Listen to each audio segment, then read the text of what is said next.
एक घने जंगल के किनारे एक छोटा सा गांव था। उस गांव का नाम था कालापुर। दिन में सब कुछ सामान्य लगता था, लेकिन जैसे ही रात होती गांव पर अजीब सा सन्नाटा छा जाता। सबसे डरावनी बात यह थी कि हर रात ठीक 12 बजे जंगल की तरफ से घंटियों की आवाज आती। गांव वाले इस आवाज से कांप उठते थे।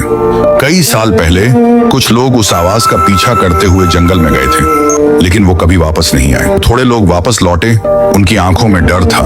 वो कुछ बोल नहीं पाते थे और कुछ ही दिनों में उनकी हालत बहुत खराब हो जाती और फिर उनकी मौत हो जाती।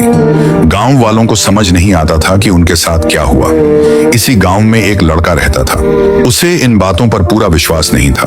उसे लगता था कि इसके पीछे जरूर कोई सच छुपा है। एक दिन उसका सबसे अच्छा दोस्त भी गायब हो गया। लोगों ने कहा वो भी घंटियों के पीछे गया था। अब वीर के पास कोई रास्ता नहीं था। उसने ठान लिया, आज मैं इस रहस्य को खत्म करके ही रहूंगा।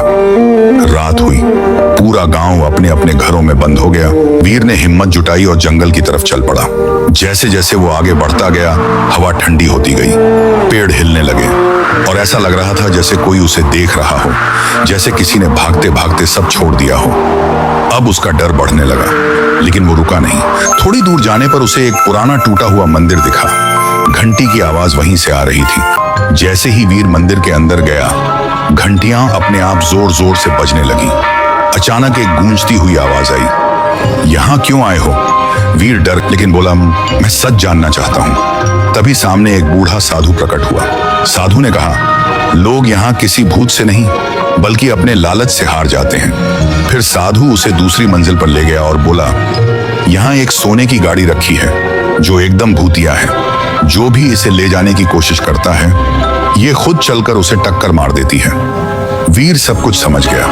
फिर साधु बाबा बोला, इसका उपाय एक ही है। तुम्हें पास के गांव में जाकर रहमान डकैत को यहाँ लाना होगा। उसे इस गाड़ी में बैठने के लिए कहना, बाकी काम खुद हो जाएगा। अगली सुबह वीर हर जगह रहमान डकैत को ढूंढता रहा, लेकिन वह नहीं मिला। तभी एक गांव वाले ने बताया, वह कुछ साल पहले ही भाग गया था। अब तुम्हें वो क्लॉक टावर पर मिलेगा। वीर तुरंत क्लॉक टावर पहुंचा। वहां उसने देखा आराम से बैठा हुआ रहमान डकैत। वीर उसके पास गया और बोला, रहमान भाई, आपका काम तो अच्छा चल रहा होगा, लेकिन अगर और भी बढ़िया करना है तो आज रात मेरे साथ चलना होगा। रहमान डकैत लालच में आ गया और मान गया। रात होते ही दोनों जंगल पहुंचे। वीर उसे मंदिर के अंदर ले गया और सोने की गाड़ी के पास खड़ा कर दिया। वीर बोला, ये देखो, ये गाड़ी तुम्हारी हो सकती है, बस इसमें बैठ जाओ। वह तुरंत गाड़ी में बैठ गया। जैसे ही वह बैठा, अचानक गाड़ी अपने आप हिलने लगी और कुछ ही पलों में उसकी मौत हो गई।